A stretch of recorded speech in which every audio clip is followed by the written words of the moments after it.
kind of CT chest? A CT chest with in the arterial phase. Okay. So if I was to, and you're sure you want to move on from this X-ray now? So when an examiner pauses, doesn't really want to give you the next study, is usually for a reason. And if I was to say this left lower zone or left lower lobe, whatever this is, ignore it. Pretend it's not there. Okay. You're saying, and this is skin fold. I agree this is a skin fold. I agree this is an opacity. Pretend this opacity isn't there. Pretend this skin fold, we've already established it's nothing. There is nothing else wrong with this chest X-ray? Sorry, I'm just having a look through my review areas. So I'm looking at the APCs. I think it's a rotated film, so the APCs are within the limits. There's increased density behind the within the mediastinum itself, centrally. I think, could this be a paravertebral mass? Okay. Anything else other than the increased density? I don't see any lobar collapse. You don't? What would a lobar collapse look like? So think of all the lobes and all those typical appearances you get. Okay, so is there right upper lobe collapse in this chest radiograph? Right upper lobe? Yeah, the opacity, there's a bit of, I thought it was down to rotation. Yeah. Okay. So we'll do this case again once you've finished with it. You said you wanted a CT and you wanted a CT chest. Yeah? Yeah. So, and you wanted an arterial phase. So I'm going to scroll it. Yeah.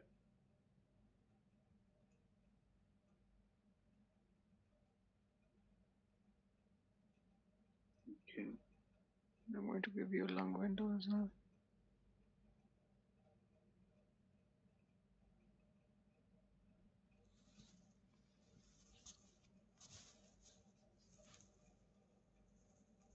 Okay, so as seen on the chest radiograph, there's a left lower lobe cavitating lesion. In addition to that, there is consolidation within the right lower lobe. I'm trying to see if there is a endobronchial mass. Okay, something within it as well.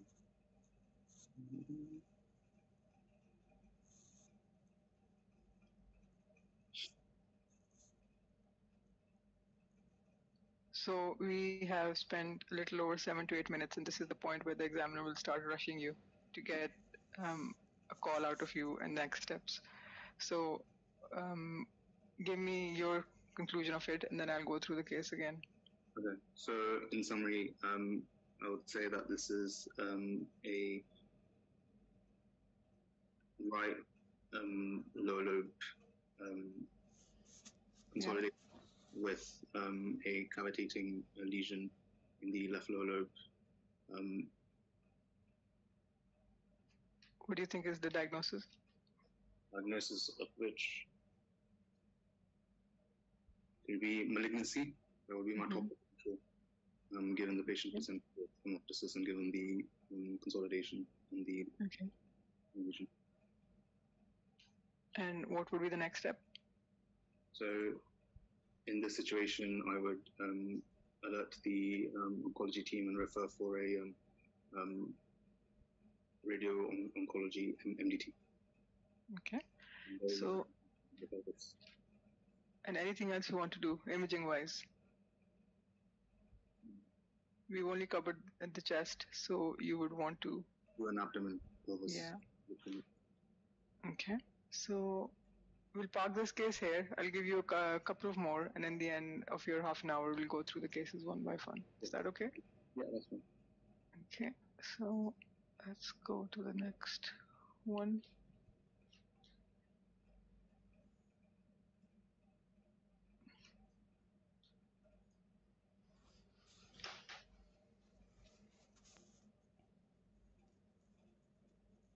Okay, so Wait. I've ruined that one. You could already see it.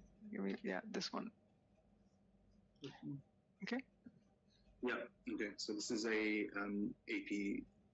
a frontal chest radiograph of an adult female. There is bilateral low zone, well-defined opacification on. I'm trying to delineate to see where these opacities could be.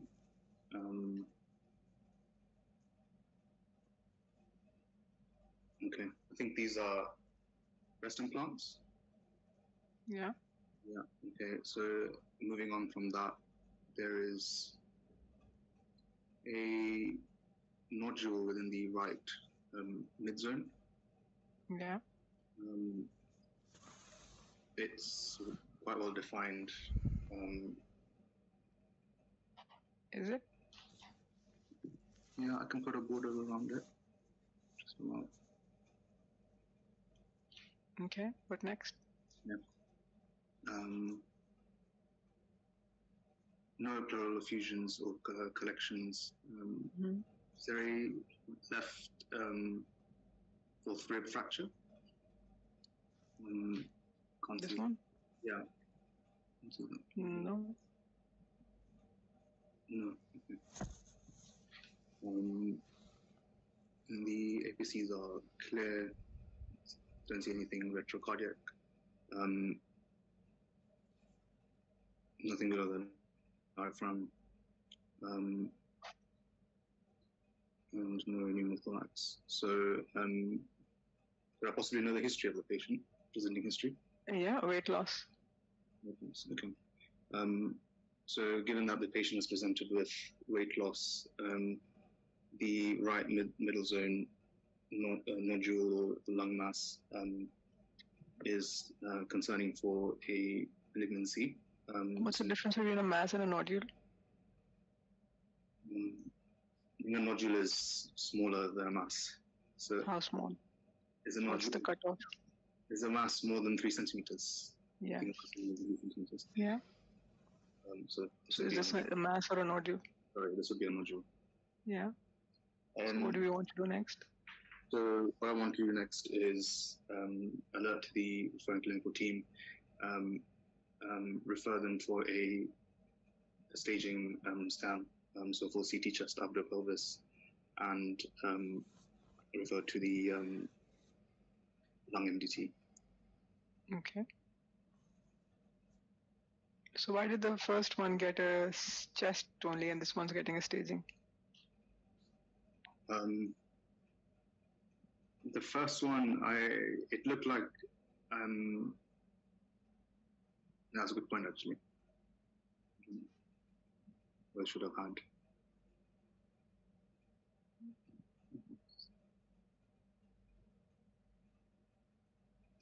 Oh, okay. Okay. Do you want to describe that? Yeah, so there's a periphyseal nodule within the left upper lobe. It's got mildly spiculated margins. Yeah. And it's solid. I'm trying to see if it's homogeneous or it's got any calcification within or anything like that. It looks completely soft tissue. Yeah. What else is it doing morphologically? It's pulling the oblique fissure anteriorly. It's causing traction. Yeah. So what does that imply? Implies that it's invasive.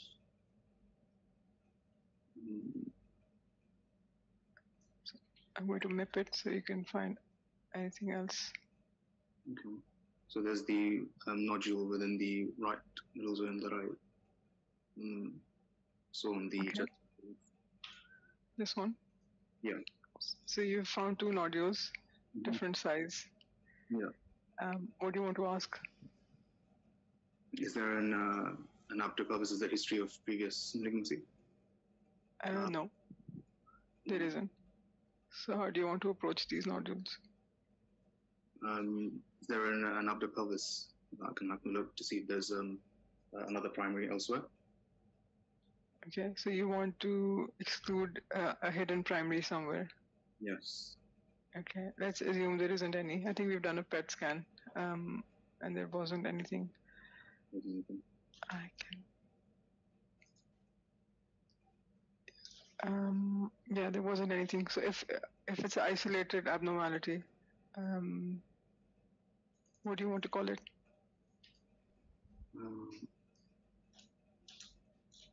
What do you want to do to it?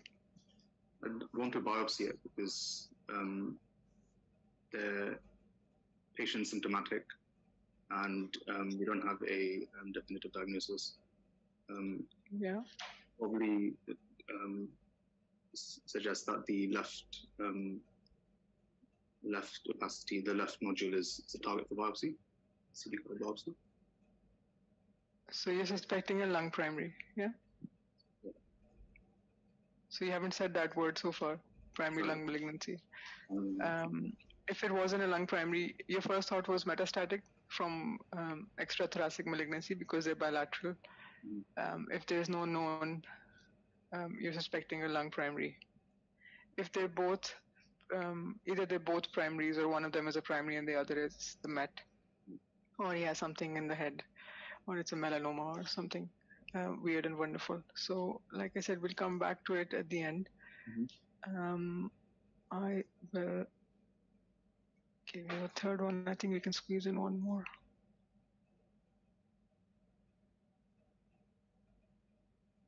Yeah. So this is a AP chest radiograph of an adult. You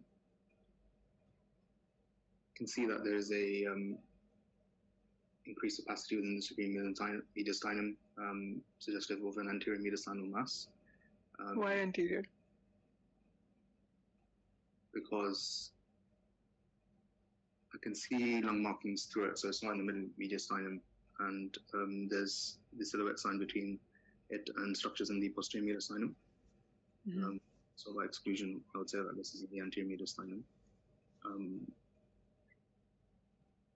Just finishing up my reviews, don't see any pneumothorax, no low valve collapse,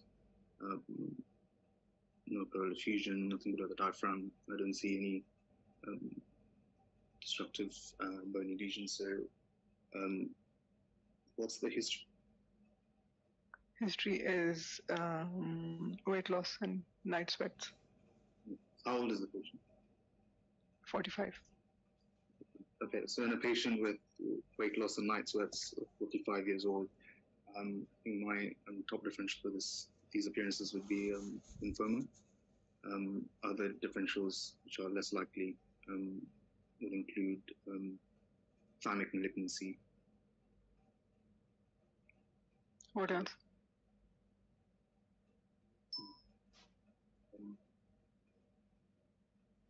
Teratoma, that's another anterior mediastinal mass. But I think the age. Anything else? Could be a thyroid. Yeah. So these are the CT images from the PET.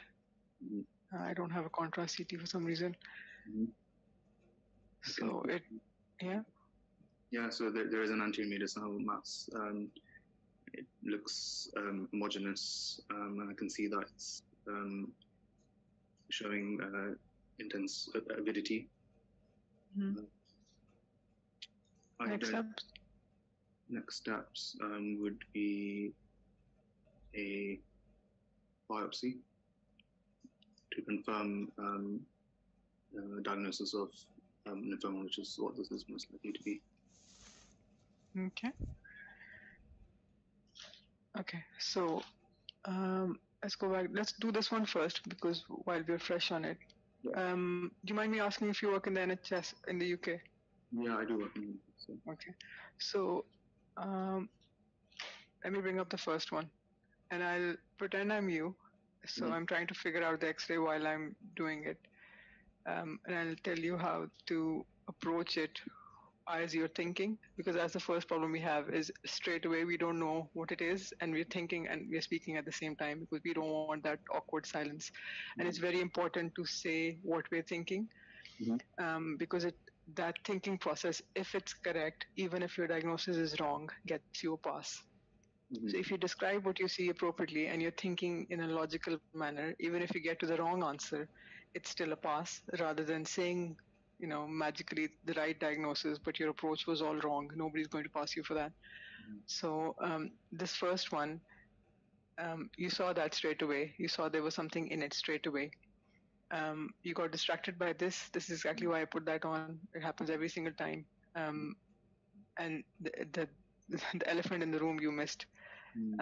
So it was, but I had to nudge you to get there. So every time you get a nudge, you lose marks. But as long as you get there in the end, it's still a pass. So once you've picked a central increased density, the first thought is it just a hiatal hernia? Yeah, but you can see that the density is higher here than it is here. So there's something going on here. So once you've picked that, you need to think if it's a tumor or something in the middle, it would be causing something. So I'm going to look here, there, all sides, and then you would see this triangle. Yeah, it's a typical appearance of a central mass causing a peripheral collapse. If I didn't have this, it would be a better X-ray. Sometimes I put this up like that just to see if they can pick it, but then it's a very big hint that I'm trying to show something here. So while you're thinking, ways to buy time is to get the history out. And you said I don't know what the history is. Yeah, but you didn't ask for it. You have to ask for it for me to give you the history. Sometimes, when it's a tricky case, we would offer the history straight away to guide your thinking down a certain track. But if it's a straight away, malignancy, we want you to ask for the history because the case is simple. You need to approach it the right way. So, for example, if it's in your reporting pile, you pick it. If you miss it, it is an unacceptable miss. Yeah, even without the nodule in the left lower lobe, you have to pick that cancer. And unfortunately, the one lung cancer that we will all miss more than once in our reporting life is lung cancer, and it will be on a chest X-ray for exactly the same reason.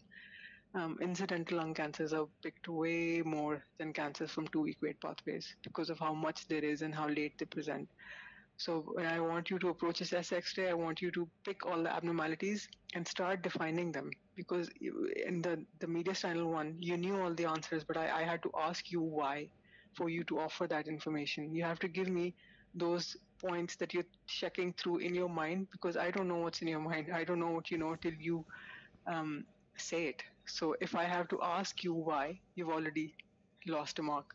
You need to explain your thinking while you're thinking it because we don't realize we think that it's rambling on but it's actually giving a very lot of insight into your thought process. So if you're describing that, you would say, I'm looking at the nodule in the left lower lobe. I am wondering whether this is indeed inside the lung or whether it lies in the breast tissue or the chest wall. I would like to zoom up into it. So every time you do something, explain what you're doing it and why you're doing it. It makes you sound a lot not just smarter, but it gets you points because you're thinking the right way. In the end, if you didn't get the mark, you didn't get the diagnosis, and you would still get enough points to pass. So you're then thinking, I'm looking at the increased density in the middle of the mediastinum. There is no appreciable hiatal hernia lower down, so I'm wondering whether this represents a central mass. This triangular opacity adjacent to the heart is suspicious for peripheral atelectasis. I would like to do further imaging of this patient to assess things further. I am suspicious of underlying malignancy. I would like to know more about the history of the case, and then you pause, and then they say something like fever or something, then it's infection, then they say something smoker, hemoptysis, and you say, given the history, I would be suspicious for malignancy. And if it's something this big, this sinister looking, if it's cancer, it is a very advanced cancer, so you can't just do a CT chest. You want the whole staging. We do plain chests, only chests, when it's just a nodule, like the next one. If it was just a nodule, it could have been, in many cases, an overcall. Those are the ones we do CT chests for, is when we're trying to confirm there is something there. This one, we want to, escalate, so we do the whole staging CT. So that's one thing to remember. If you're suspecting something aggressive, go for a full staging CT just to show that you are concerned for very sinister pathology and you want to do that. Once you've done that, you have to say, I would highlight the report to the referring clinician for urgent referral to the lung cancer pathway. The patient needs further cross-sectional imaging, and then they would show you the cross-sectional imaging, and then you would say, you would ideally like to stage it. You would refer it to the MDT. You have to say MDT. You have to be safe. You have to make sure we highlight urgent reports to the referrer because these are the safety points that they're checking. Does that make sense? Yeah. Yeah. So the left lower mass, is that not related to the? It is. It's a met from the primary on the right. I'll show you the CT. Because you had said consolidation, and I paused there. So a consolidation wouldn't give that bulge to the fissure. Consolidation would be flat. This is consolidation. You see the junk in the airways and the air bronchograms. But you go higher up, that hypo dense thing sitting there with that bulge, that's tumor. Consolidation doesn't do that to the bronchus. The bronchus is compressed, invaded, and then it's gone. This is all occluded bronchus with the tumor. All of this is tumor. And the contralateral one, this one is the MET. So this tumor, when possible, we want to access tumors endobronchially, and this one is a prime example. This can actually be debulked. So when you say this, if this was actually benign, this patient still needs a bronchoscopy because there's something occluding that bronchus causing collapse. So they need bronchoscopy regardless. But in this case, you would say, I see compression of the airways with occlusion causing distal collapse. The patient needs endobronchial sampling and wash to a certain underlying diagnosis. But that's the primary, and this one is the MET. Okay. Yeah, thank you. Once you call that a primary, you then have to say nodes. For central lung masses, you have to look at the SVC because those are your urgent life-threatening findings. Lung cancer, you have to look for the Brownie points, the incidental PE, the SVC obstruction, intracardiac metastases. Those are the ones that will get you the maximum marks. Because once you on a CT like that, picking an abnormality isn't exceptional. It's getting all the things right, and there will always be little things on the case that will take you that extra mile to get you full marks. I'll take you to the second one we did, which was the small nodule. I think you did really well here. You've picked the nodule straight away, which isn't always easy. So that was a good pick. Again, the breast implants, a very common mistake, but in this one, at least you can clearly see the outline of the breast implants. This was a nodule.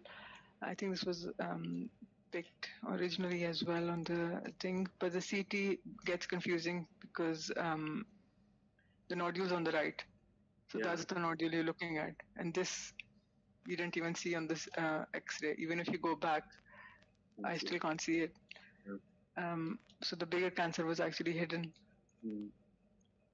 And that's here again. You said all the right things, but you didn't say them in order. And I think that was more nerves. So if you say solid nodule, spiculated margins, then you have to say what is it doing around you. You have to say tethering of the pleura, suggesting of malignant pathology. Then you have to say no cavitation, no calcification, blah blah. Which all of those things you did, but they went in a haphazard pattern. But I think this was a strong pass, this case. In the last one also, I think you didn't get all the points you should have gotten because you knew it. You didn't want to offer that information for some reason. So mediastinal mass, they want all those fancy signs. They want you to explain why it is where you think it is. Even if you call this posterior mediastinum for some reason, but you gave your thinking about why you think it's a posterior mediastinum, it can possibly still take you to a pass. But this one, you said widening of the superior mediastinum. You did not say it was smooth contours. You did not say it extended up into the cervix or the cervical region or not. You did not offer the silhouette sign. You didn't talk about the aorta till the end. But you got it right, but you didn't maximize your marks for some reason, even though the knowledge was all there. When you've picked a superior mediastinal mass, you have to say all the terrible T's. Yeah. This I think actually turned out to be thymic, but you have to say all of them, and you have to say calcification, no calcification, cavitation, no cavitation, because that's what changes the differential for them, especially when they offer you the CT, because they're not showing you the CT to confirm your diagnosis. They want you to say, I don't see any calcification in it. I see some low attenuation within it, suggestive of a degree of necrosis. I am following it upwards. It does not seem to communicate with the thyroid, things like that, that narrow down your differential a bit more. So after the CT, you would say it doesn't communicate with the thyroid. So I am excluding thyroid and leaving me with lymphoma and thymic, etc., as the more plausible differential diagnosis the patient needs. Again, the report needs highlighting to the referrer on the X-ray. You need to do CT, you need to highlight to the MDT, and for consideration of biopsy. Did you want to ask me anything before I move on to the next candidate? Sorry, what was the thing you said about on the chest radiograph, how to maximize the points? So how do you said something about the apex? This one? Yeah. What was that again? Yeah. Sorry. It was for posterior mediastinum. You usually see them tracking up. Yeah. Oh, okay. So this one is very lucent here. Then you said you didn't say smooth margins. If it's in the lung, not in the mediastinum, the margins aren't that smooth. This is quite smooth. The density is soft tissue, but there is no calcification. Those are the kind of points you needed to talk about the margins. You needed to talk about how it extends or doesn't extend up. You needed to talk about whether you can see the paravertebral lines or not. You needed to talk about whether you see bone destruction of the vertebra or not. It could easily be a schwannoma. It could easily be an expansile sternal lesion. You didn't talk about those things. So yeah, that's what I meant with maximizing. Thank you, Dr. Raza. That was really helpful. Thank you. Okay. Do we have candidate number 2? Good evening, Dr. Sumabia. Can you hear me well? Hi. You ready to start? Yes. Can you hear me well? Sorry? Can you hear yes, me well? Yes, I can. Yeah, I can. Yeah. So let me bring up your first case.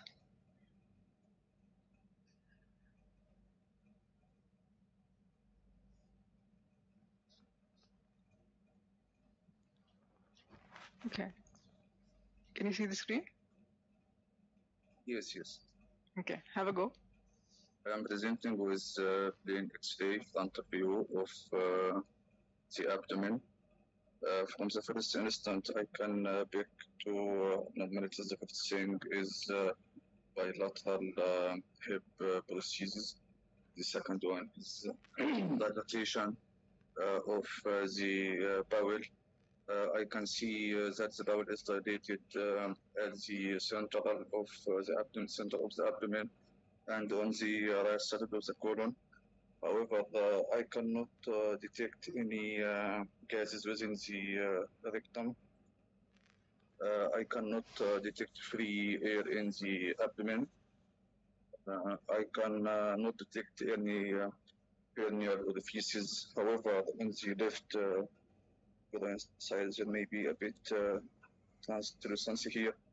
I would like to scan the rest of the view. By returning to the two main abnormalities, I'm dealing with intestinal dilatation.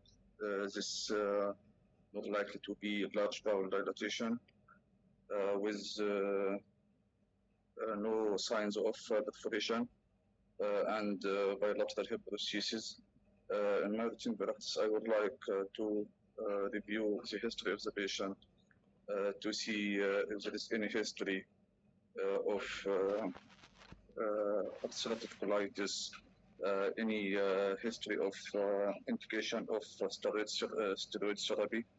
and I would like to gently communicate the finding with the referring physician and recommend further evaluation with contrast enhanced CTOs. So the patient does not have ulcerative colitis, and the patient is not on steroids. He's not immunocompromised. The patient has abdominal pain for 4 to 5 hours.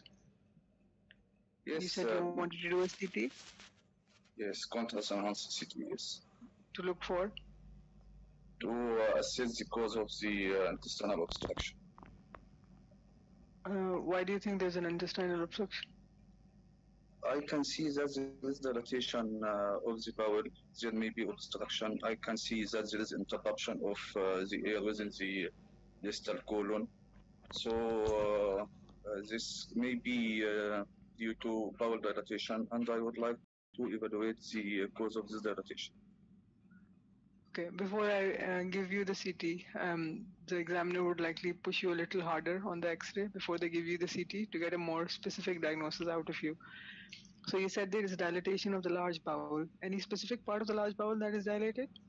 This may be cecal or the right colon level because I can't detect any corresponding dilatation in the left bowel.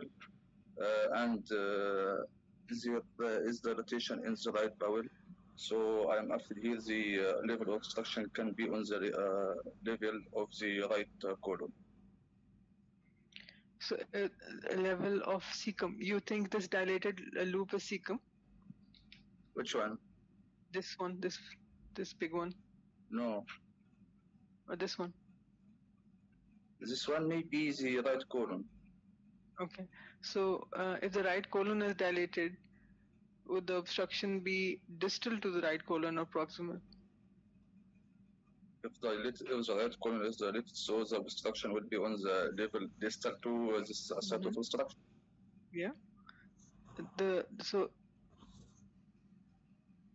the dilatation would be proximal or distal to the level of obstruction? Obstruction is distal to the level of dilatation. Obstruction is behind the dilatation. Yeah. So so if you think that's the right, I agree that's the right ascending colon, and then where does it go? And you said there's no gas in the rectum, so I'm guessing this little fossa of gas.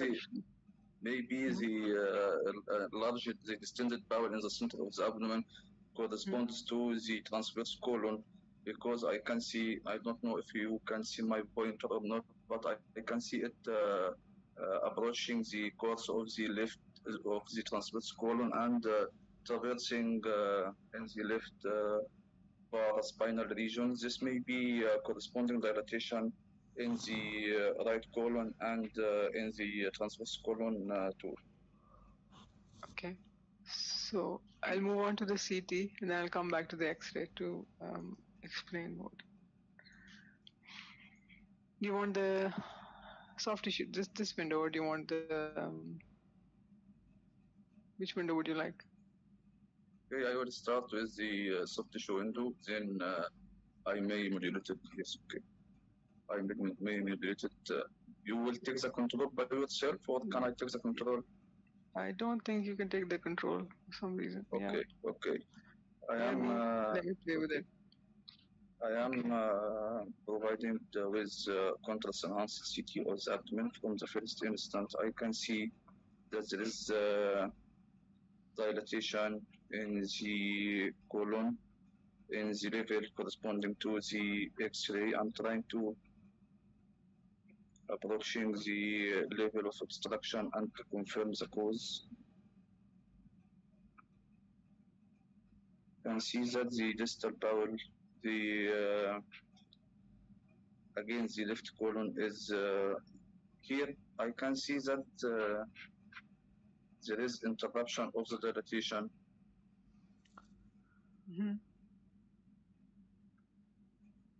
There is an area of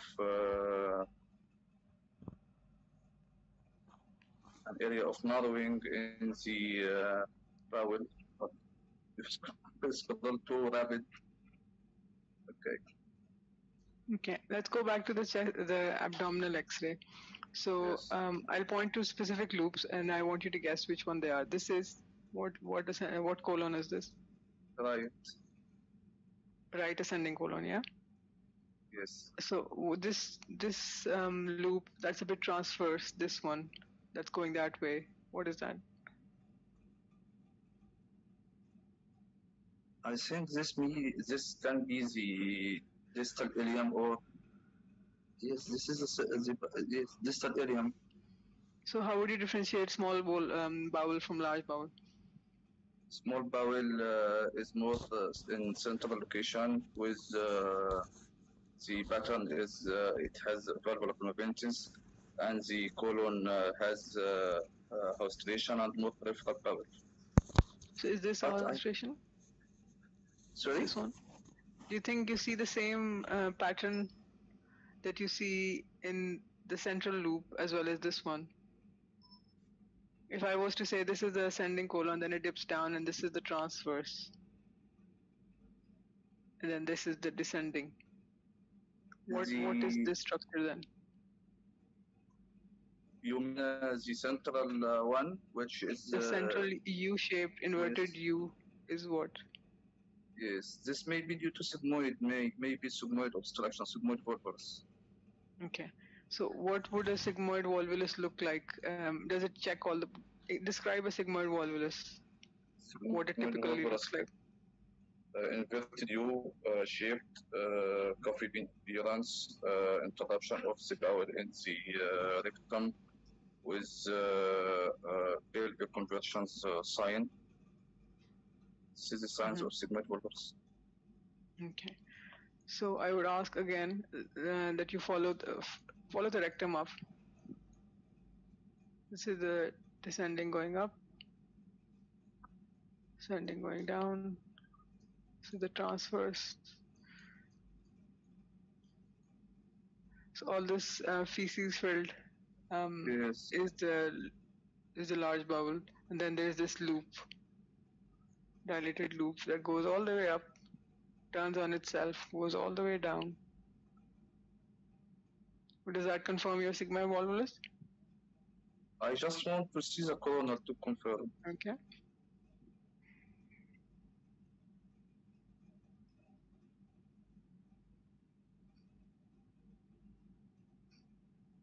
I can see that there is dilatation in the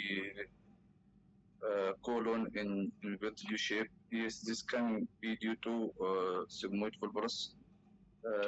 However, I cannot detect the convergence sign in the pelvis because there is a lot of fecal matter in the overlying bowel loops.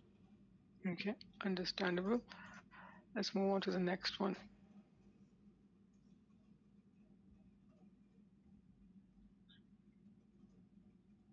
Okay, have a go at this one. This patient is extremely unwell. Let's just say that, as you can tell by the recess. Yes, I am presented with plain X-ray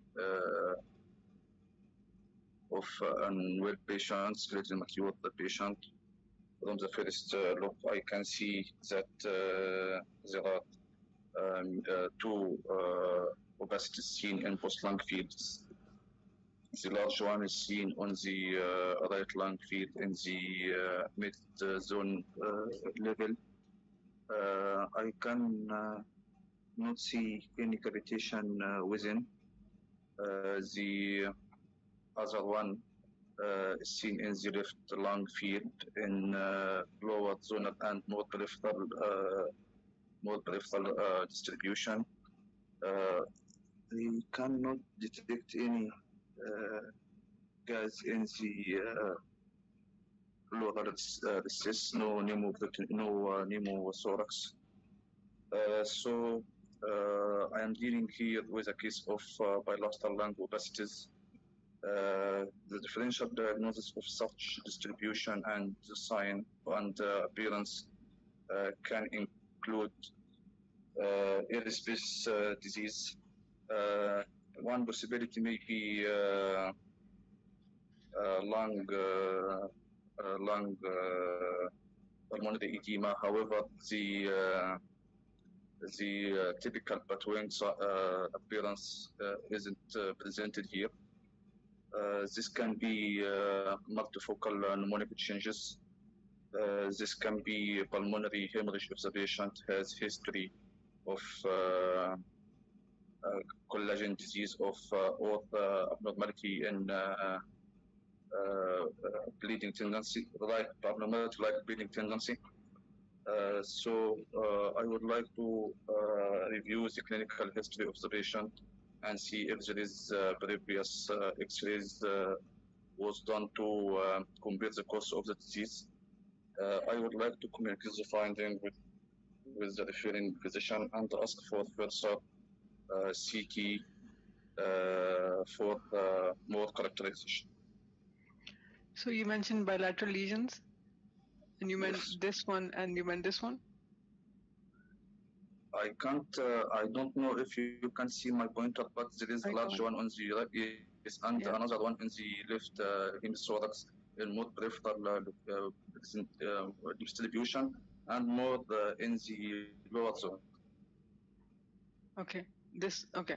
So I want you to describe these abnormalities a bit more, if that narrows down your differential. So you know the patient is unwell. You've said bilateral and mnemonic changes, and you've said hemorrhage. Are these your two differentials so far? Not so typical with hemorrhagic pattern because this is very dense and more Yes. occupying very high location. Mm-hmm. But again, it's not typical with the batwing appearance of the pulmonary edema. I Agreed. feel like if there are two opacities approaching each other, because I can see maybe a bit difference in density at What the is that periphery, difference in density? What is it? at the at the peripheral aspect of the lesion. This may This be one. multi-component. Yes, What is this? this can be maybe cystic lesion with, but not typical with fluid level. But Okay. the Yeah. shape How about this one? multiple, maybe here multiple cavitations or multiple cystic changes here in the region. Do you see anything behind the heart? The window is a bit soft for me, but I can detect, yes, maybe multiple opacities in the retrocardiac shadow in the left side. Okay. I just need to modify the window, but I can see multiple nodules, I think so. Multiple nodules in the left cardiac shadow, left retrocardiac region. So you have multiple lesions in both lungs. I need a differential, and I need next steps. In this may be multifocal pneumonia, may be metastatic nature, but I need to review the history of the patient and approach the patient for the further CT for more evaluation. If the patient has history of TB, previous TB, if the patient has history of previous primary tumor, if Would the this be a patient typical appearance of TB? sorry, Would the patient be in would the patient be in resus if they had TB? Would they be acutely unwell? So let's go I to the didn't. CT. Let's go to the Yes, CT. Yeah. this is a large lesion. This yes, with fluid component and cavitation within, with corresponding cavitary lesion in the region of the left lung. The large lesion is that one was discovered in the right hemisthorax in the X-ray. This is cavitary lesions, multiple cavitary lesions. One of the differential diagnoses may be in the context of fluid level within, maybe multiple abscesses, maybe septic employ with complication of flaring of the infection, maybe vaginal granulomatosis.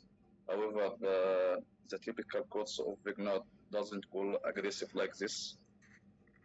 The lesion in the right lung is so large. So my differential diagnosis includes multiple abscesses, multiple septic emboli.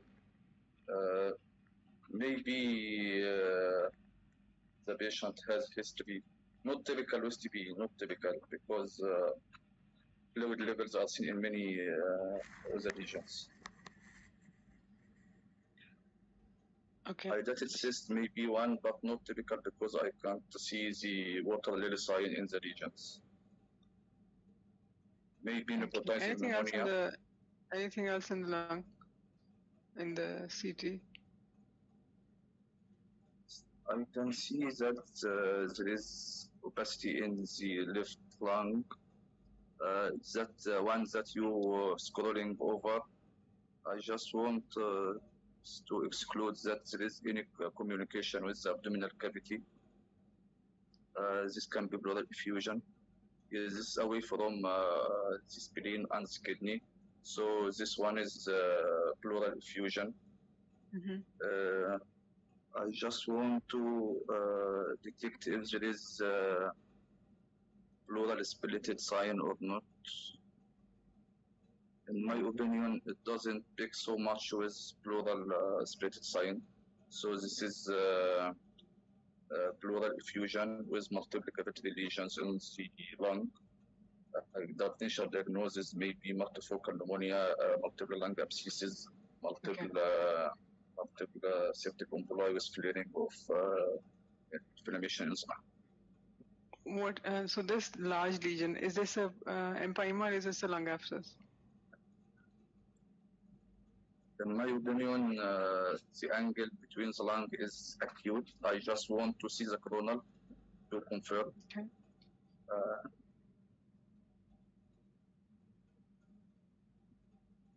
My opinion, this keep more with lung abscess. Okay. And this thing in floating inside it, what is that?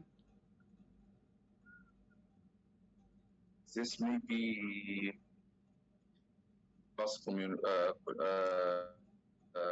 component, or maybe list of necrosis in the parenchyma.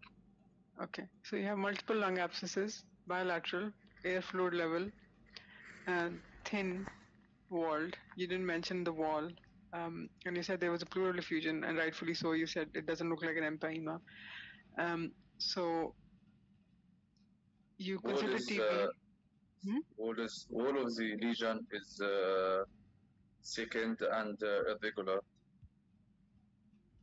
Okay, so your differential is infection. If this is infection, what else do you want to look for? And you said septic emboli as well. Do you think the patient has a PE?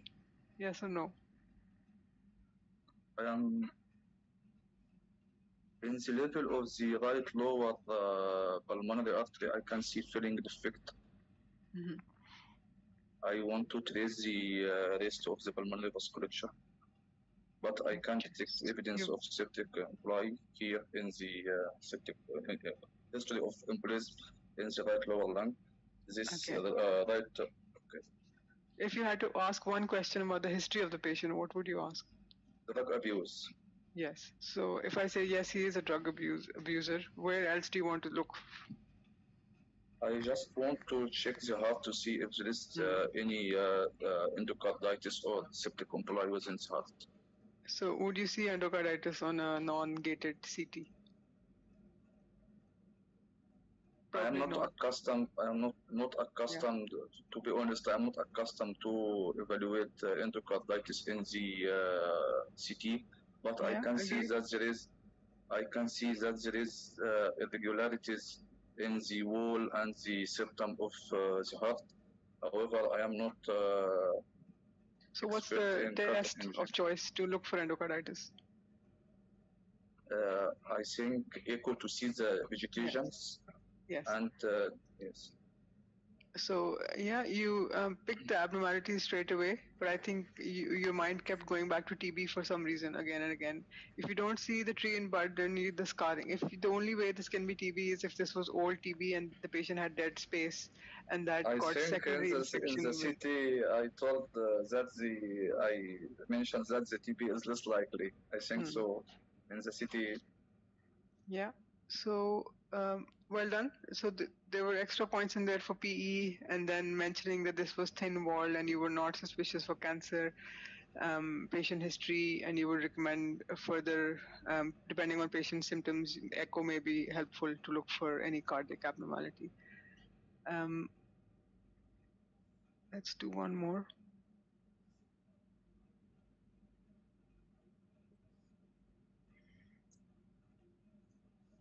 Have a go at this one. So the patient is a 78-year-old, increasing cough over the last 2 weeks. okay, Otherwise, well. I am presented with plain X-ray of 72 years old male with cough for the last few days. From the first instant, I can detect that there are multiple opacities seen at the level of the right lung lower zone. Again, just can you modify the window a bit to see the pleural distress? I feel the image is a bit harsh. Anyway, in my routine practice, I will do this. I can see that the left lung shows a degree of opacity in the in the lower zone. On this window, I can't pick the left hemidiaphragm well. So in my routine practice, I will modify to see if there is a lesion in the lower zone silhouetting the diaphragm, left hemidiaphragm. Pleural distress in the left side is obliterated. So here the constellation of I can't detect any pneumothorax. I can't detect any corresponding cavities in the upper zones. So I can see that there is multiple opacities in the lower aspects of the post lungs. This can be pneumonia. This can be multiple small nodules. In my routine practice, I would like to check for further for previous X-ray to see if the patient has progression of such disease or not. And I would like to communicate the finding with the referring physician and recommend CT. So you're suspicious for pneumonia? Pneumonia or multiple nodules in the lower lungs. Okay. So the patient is well, they only have a cough. What kind of pneumonia do they have? If the patient, doesn't have fever, then it doesn't go well with pneumonia, as pneumonia is cause of constitutional symptoms. What other kind of process could cause disappearance without giving the patient a fever? Wegener granulomatosis may be one of the causes. Okay, so Wegener is a term no longer used. It's now called granulomatosis with polyangiitis. Polyangiitis. I'm sorry. Yeah. Yes. So, Okay, so in Wegener's, you will see. No, in the previous one, you were right to think of Wegener's, not in this one. I know vasculitis can pretty much look like anything, but you want a bit more mixed picture. You want nodules and consolidation and a bit of everything going on if you want to think down the vasculitis line. This is more, like you said, it almost looks like pneumonia on both sides. And I think it is a pneumonia of sorts, but what kind? Pneumonia means airspace filling up with something. So it doesn't automatically your idea, mean. yes. Yeah. Yes. So this cannot be. This can be a type of interstitial pneumonia, not infective pneumonia. So I can see multiple opacities. Just may you, if you don't mind, ma'am, you can pick on the CT. I just want to zoom it to see. Thank you so much. In these cuts of the CT, I can see that the pattern here keeping with consolidation surrounded with ground glass opacities. Mm-hmm. So this keeps with halocyan, but not too peripheral. So this can keep with organizing pneumonia. In my routine practice, I would review the history of the patient to see if the patient is a smoker or not. Maybe smoking related disease like ribald or DI, discriminative interstitial pneumonia. However, the pattern of halocyan is more keeping with organizing pneumonia than the other mentioned causes. Halo sign or reverse halo sign? In my opinion, I can see consolidation surrounded areas of density surrounded with GGO. Yeah. Yeah. So does that automatically mean halo sign? Does halo usually used for more nodal looking areas? Yeah, and the solid bit needs to be a bit more rounded and then surrounding ground glass to call it a halo. This is all, like you said, there's consolidation. I agree. There is ground glass. I agree. After that, you need to think about what that consolidation and ground glass is doing. So this ground glass and consolidation is causing something. It's pulling on the lung. All the bronchi are getting dilated. Yes, So all the bronchi are surrounded by linear-looking consolidation. That's called architectural distortion, and it's called traction bronchial dilatation. So that process is actually starting to scar, and it's starting to pull the lung around it. Infection doesn't do that. Yeah, it can do that, but it's not that symmetrical and bilateral. Organizing pneumonia is a good thought. You're thinking down the right line, but the pattern doesn't fit organizing pneumonia. You want consolidation. You want, like you said, peripheral consolidation, almost triangular-looking areas, and all that. This is a pneumonitic process. It is an interstitial process. It is caused by something. You went down the right line. You asked me for the history, and then you said history of smoking. So that smoking wouldn't cause, if smoking caused this, nobody would be a smoker. So sadly, smoking doesn't give us this. Smoking gives us DIP and RBILD, but this is not the appearance for that. Yes. This is so you would, when you say history, you would say you would give me, when it's a interstitial looking process, you want to ask me more exotic questions like, is there history of travel, is there history of pets, is there history of drugs, new drugs? And I would say yes, the patient started in this one and nitrofurantoin 3 weeks ago, and 2 weeks ago their cough started. So this is actually a nitrofurantoin lung, and this is starting to fibrose. It's drug-induced interstitial pneumonia. Drug-induced, exactly. That's the diagnosis here. Okay, so I think we're running over. So thank you so much.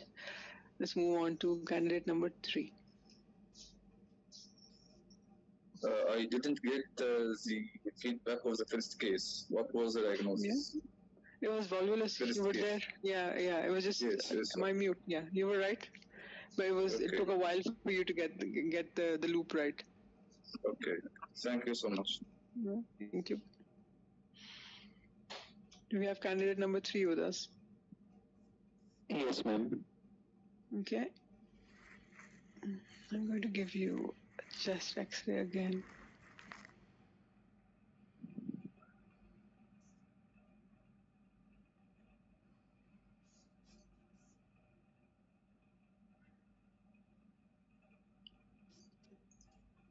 Okay.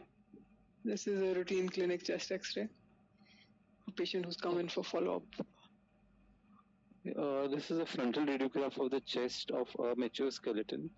At first instance, I see there's no pneumothorax, pneumomediastinum, or pneumoperitoneum. I see that there are bilateral opacities in the upper zone and mid zone. They are appearing to coalesce, and they are appearing to be more in the periphery. So this pattern is seen in progressive massive fibrosis, as seen in co-workers pneumoconiosis. So I will inquire with the patient about any occupational history and review any previous radiographs if available. So you said pneumoconiosis because of. Tell me the reasons you've gone down. because of the opacities in the bilateral mid and upper mid zones with with a pattern of coalescing like conglomerate masses. Okay, so think you've jumped a bit there. So you're right, there is upper to mid zone. Have you said the word fibrosis yet? Yes, ma'am. Yeah, fibrosis. Yeah. So upper to mid zone fibrosis. So focus on describing that first so you can get all those points. You want to say the hyla are being pulled up and there is linear shadowing and you're thinking that there is upper zone fibrosis here. Now you're thinking of all the causes that cause upper zone fibrosis. The coalescing I don't see. You want to see more mass-like areas. You want to see dense consolidations that look like they're collecting, coalescing together to go down the PMF, the progressive massive fibrosis route. That certainly happens in hemochromatosis, but I don't think I can convince myself that I see it here. I do see fibrosis, but that's pretty much it. But I do want you to, if I say, have a go at it again and describe how you would describe upper zone fibrosis. Give me all the points that you want to say. Talk about the mediastinum, the diaphragm, the lung volumes, all of that. Try it again. This is a frontal radiograph of a mature skeleton. I see that there is fibrosis seen predominantly in the mid and upper zones. There is pulling up of the hilum bilaterally. There is flattening of the diaphragm. So this is a cause of mid and upper zone fibrosis. I'm looking for the causes like sarcoidosis. I'm looking for any hilar lymph nodes. Then tuberculosis. I'm looking for any apical opacities. Then another cause is radiation, but there is no pattern of specific pattern of involvement of radiation. Another cause could be ankylosing spondylitis. So I'm looking for any calcification of the interspinous ligaments, which I would like to window for appropriate seeing. And another cause could be drugs. So I will inquire with the patient for any history of drug exposure. Okay, well done. That was so much better than the first time. So I'm going to give you the CT and see if you can narrow down.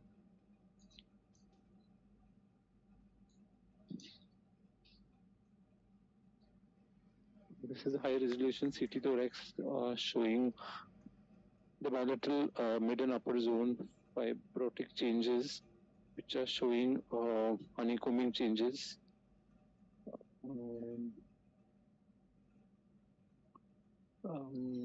There's bronchiectasis and honeycombing changes.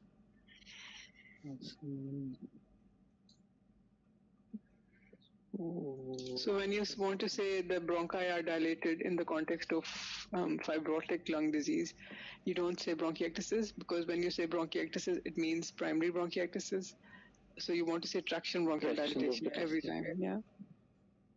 So this is upper zone fibrosis with traction bronchial dilatation and honeycombing. Is there something specific about the pattern of fibrosis? Is it more anteriorly or more posteriorly? It's more posteriorly. Yeah. Do you know which disease does that? Not sure. Okay. Do you want to look at the lymph nodes? I would like to look at the window, abdominal window, soft tissue window. So there are not many, but a few calcified lymph nodes. No significant lymph nodes. Yeah. So you have a pattern of fibrosis that's quite typical for a disease. This is a posterior pulling of the bronchi. It's almost like somebody standing behind the patient and pulling the lung backwards. It's very typical for stage 4 sarcoidosis. And by stage 4, lymphadenopathy has usually resolved and you have a bit of calcification left. But the pattern of fibrosis, the posterior, this one, is quite typical for sarcoid.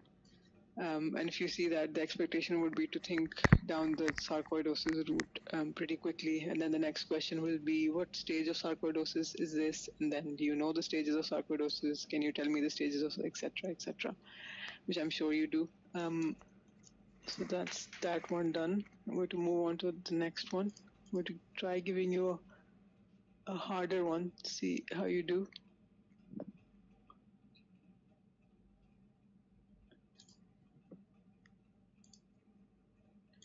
So this one, don't worry about the diagnosis straight away. Just focus on going about it the right way. So this patient is in looking like they're in heart failure. So describe the X-ray for me first.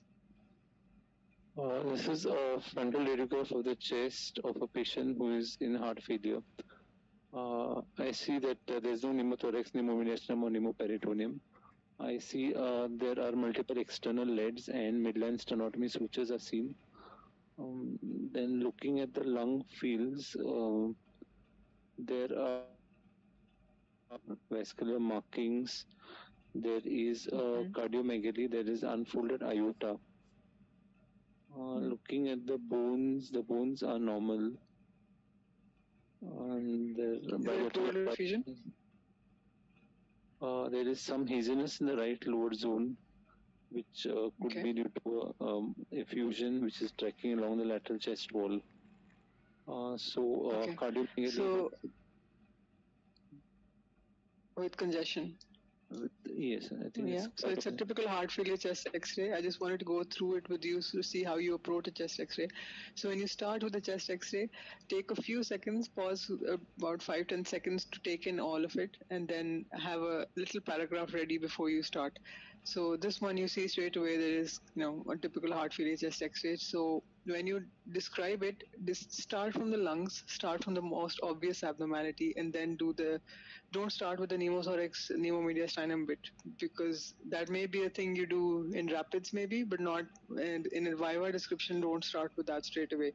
I think it's one trick sometimes we use just to make sure we don't miss a life-threatening abnormality, but saying it doesn't seem as smart as we want ourselves to sound like. So this one is a heart failure patient with a stenotomy. But what this patient has, he has a abnormal echo, and he is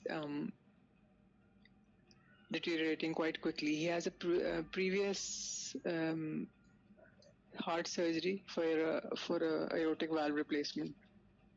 Let's see if you can spot the abnormality.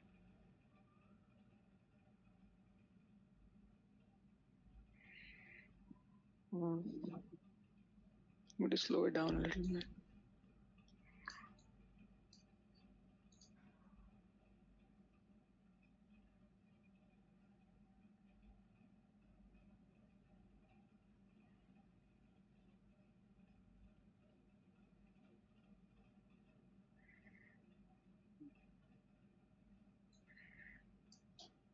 One thing to remember is somebody gave you a cardiac case, we must be doing well.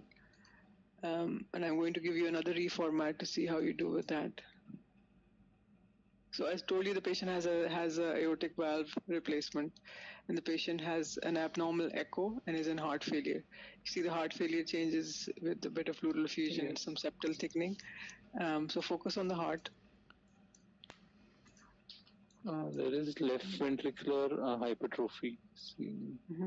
Yes. The patient would have that anyway if they had aortic valve disease that was subsequently treated. That I'll give you a cardiac mag view. So look at the aorta.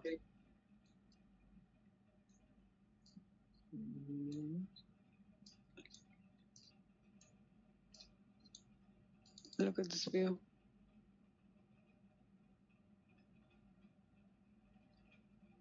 That's one coronary. That's the other coronary. That's the artificial aortic valve. Then there's this thing. There's an aneurysm arising from the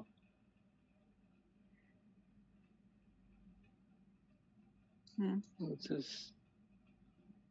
Proximal portion of the aorta would be what is that called? A sinus of Valsalva aneurysm. Yeah. Is it an aneurysm or a pseudoaneurysm? The first question. And how would you differentiate, if you can, imaging wise? And why do we want you to differentiate? So go down axial this way. You'll see again that this is the aorta. Then you have this pouch coming off it there. So you would describe that, if you see that, if you pick that, you would say the patient has an aortic valve replacement There is an irregular appearance to the contour of the aortic sinus. I am suspicious for outpouching. Given the patient's previous history, this may represent, if you're thinking, I want you to think out loud, you're thinking this may represent normal post-operative appearance. I would be interested in looking at patient's previous history. Given the patient's symptoms and aortic valve replacement, I would consider asking the cardiologist to do an echo to look at possible aneurysmal dilatation of the aortic sinus. When somebody has surgery, when somebody has intervention, the kind of aneurysms they get after that are pseudoaneurysms because the wall is deficient. That's the difference between a pseudoaneurysm and an aneurysm. Pseudoaneurysm is quite weak, an aneurysm is quite strong because an aneurysm has all the walls and pseudoaneurysm does not. It is made because part of the wall was deficient, and that's how it was formed in the first instance. So I do apologize. I think it's a difficult case, but I wanted to throw that in so you can um, be aware you can get cardiac stuff in the exam. Something we don't actually keep in mind all the time. This one you should be able to pick. So this one again, try the style of chest X-ray that we just talked about. Describe it because you can see the abnormality straight away. Now all the marks are in the description. The endotracheal, this is a frontal radiograph of the chest of mature skeleton. The endotracheal tube is appropriately positioned. I see that there is increased vascular marking seen bilaterally, and there so there are multiple nodules seen. Yeah. So this could represent again cardiac failure. Nodules in cardiac failure. No, I think they are vascular markings, prominent vascular markings. Okay. So if you're saying all of these are end-on vessels and this is just pulmonary congestion, if that was true, why does he have a ETT and why are there no? Why is the heart not enlarged? So this could be non-cardiogenic pulmonary edema. Okay. If what else can it be? You describe them as nodules. Let's stick with that thought. That they are bilateral nodules. It could be miliary nodules, as in metastasis or due to infectious cause. Okay. Or fungal infections also could be. Yeah. So ask the right questions now. So I will correlate with, if any previous radiographs were available, also correlate with inflammatory markers. Ask the examiner the history. You have to ask it before they offer it. Yeah, you would say, rather than say, may I have the history, you can say, I would be interested in knowing the history of the patient, and then you pause.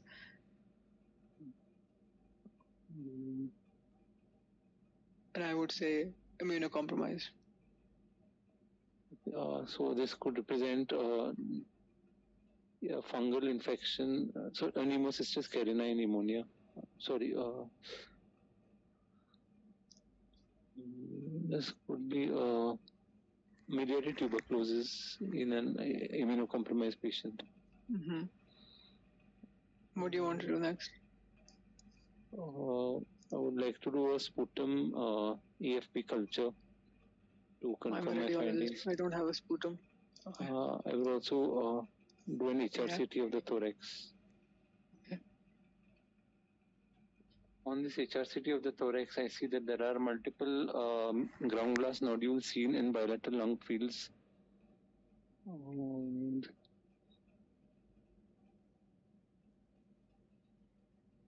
some of these are is a central lobular in location. Mm-hmm. I do not see any tree in bud nodules, so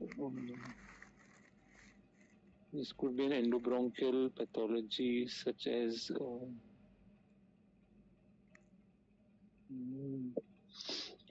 endobronchial spread of infection. Yes. You don't see tree in bud?